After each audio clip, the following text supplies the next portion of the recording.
5 major wounds to the narcissist.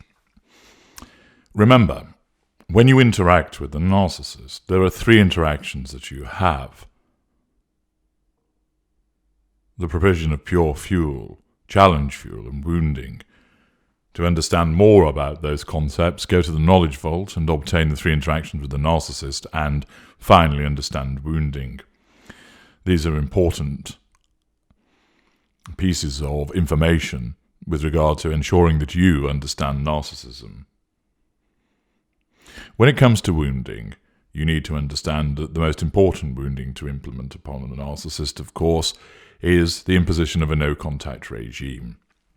You should never go out of your way to try to wound the narcissist, because that means you may fail in trying to do it, resulting in the provision of fuel.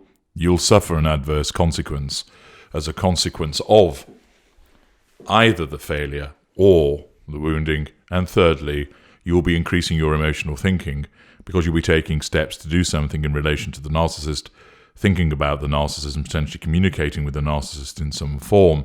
All of those things drive you into an arena of interaction and result in increased emotional thinking. It is important for you to understand that this information is provided to you to enable you to look at what has happened in the past and therefore understand the impact that it has had. It's not a toolkit for you to go and start bandying it around so that you get yourself into further difficulties.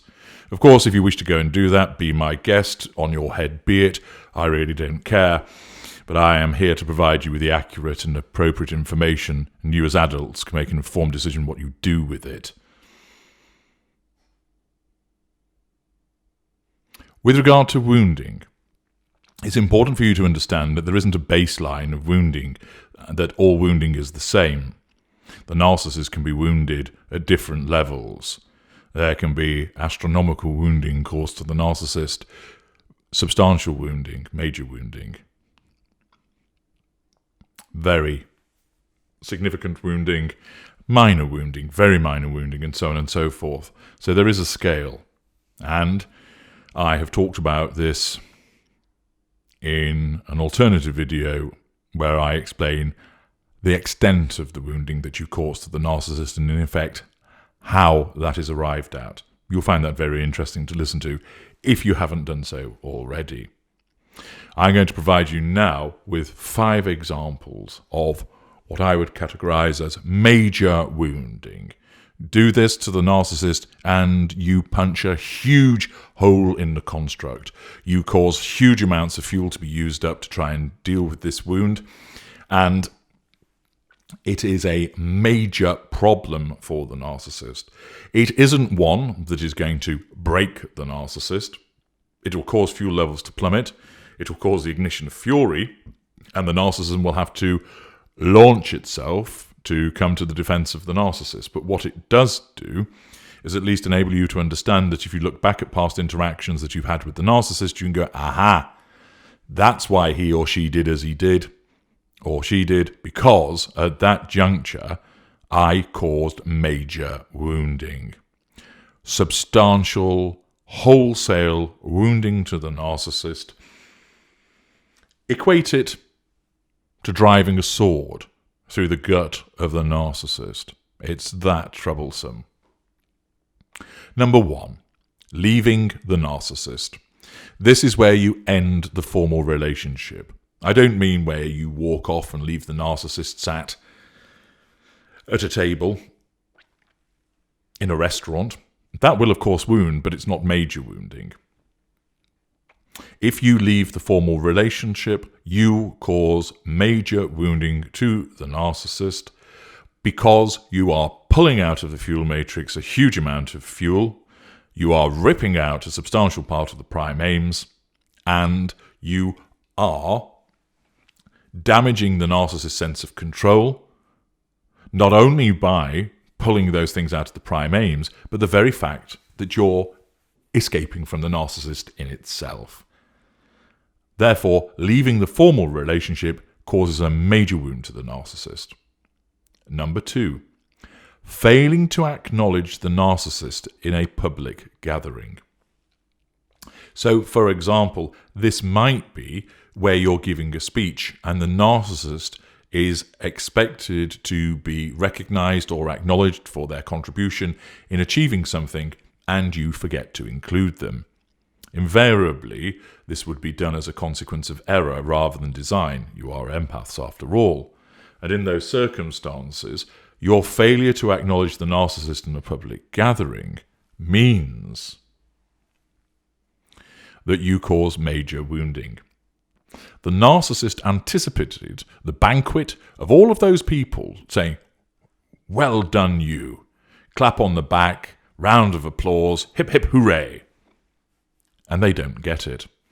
Not only are they anticipating it coming because their sense of entitlement has driven them to understand that they are going to be included, recognized, acknowledged, praised, whatever it might be. The failure on your part to do that, not only your failure, but the fact that you are depriving them of the fuel and control over all of those people who are assembled.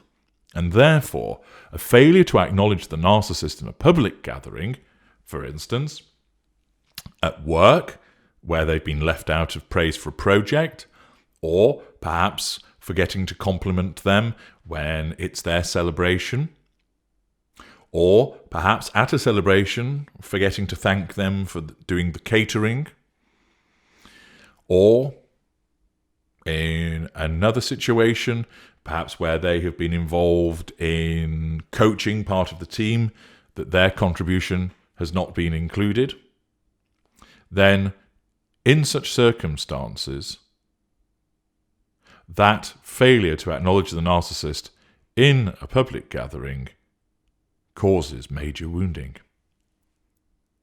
Number 3, forgetting the narcissist's birthday.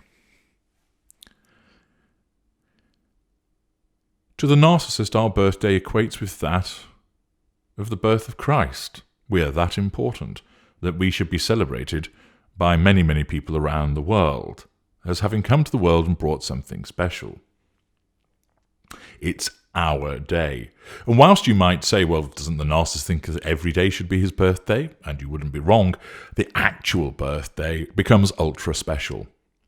All eyes should be on us. Gifts, presents, praise, doing things for us, arranging things to happen. We expect all of those things to be elevated, held aloft, praised, admired, congratulated.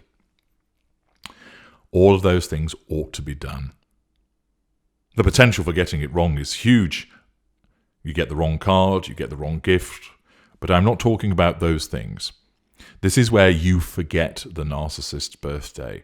Again, the narcissist has a substantial anticipation of a deluge of fuel from not only you, perhaps as the intimate partner primary source, but also from everybody else in terms of a gathering that would be organised for them. And if you forget to organise a special party, if you forget to organise something, a special breakfast for the narcissist, any of those things, but where you, as the intimate partner primary source, forget the birthday, you are signalling to the narcissist they really don't matter on the most important day of the year. The narcissist's birthday is more important than Christmas Day, more important than Thanksgiving, more important than Easter Sunday. It is the day the universe truly revolves around me day. And in those circumstances, if you forget the narcissist's birthday, watch out. There will be a huge ignition of fury because you've just caused major wounding. Number 4, talking to somebody else and not the narcissist. Again, the narcissist's sense of entitlement is such that you should address them first, be talking to them. And if you have the audacity to be talking to somebody else in the narcissist's presence, that snub is not only depriving them of your fuel, but also the fuel from the other person or persons that are there. And therefore, you should be coming to the throne of the narcissist, paying fealty, rather than talking to other people. It doesn't matter that that is expected of you, that it is polite to talk to those other individuals. Your failure to talk to the narcissist in those circumstances threatens the control, denies the fuel in a public circumstance, and thus causes major wounding to the narcissist. Finally, a fifth major wound, and there are more than these 5, but I'm providing you with 5 today so you don't get too greedy, is a failure on your part to turn up for something that the narcissist has planned. The narcissist is perhaps part of an amateur dramatics production. You don't go and watch. The narcissist has perhaps planned a celebration for your birthday, but you don't turn up. The narcissist has planned a romantic evening out for the 2 of you. You don't turn up. This causes major wounding to the narcissist. First of all, if the event that the narcissist has organised involves other people who are also expecting you to turn up, then you are essentially telling the narcissist you don't matter and then amplifying it 10, 20, 50 times by telling everybody else as well that we don't matter. And therefore that results in major wounding. There is also the fact that because we have gone to some effort with regard to the creation of a night out for us, romantic setting, whatever it might be, cooking a meal for you that you don't arrive home on time for, or don't even turn up at all, the fact, not only is it the fact that you have not turned up to be in the presence of the narcissist, but it is the fact that the narcissist has put themselves out and taken steps to do something for you, and you've not shown up. Not only are you signalling that the narcissist isn't important, you're also signalling that the honest and decent endeavours of the narcissist are not important either. And this results in major wounding. 5 instances of major wounding. Notice that it's all about the absence of doing something. Leaving the relationship, no longer being in it. Failing to acknowledge the narcissist. Forgetting the narcissist's birthday. Not talking to the narcissist but talking to other people, failing to turn up for something the narcissist has organised or planned. Do that, you will ignite fury, you will not providing any fuel, and you will cause major wounding to the narcissist. I'm HG Tudor. Thank you for listening.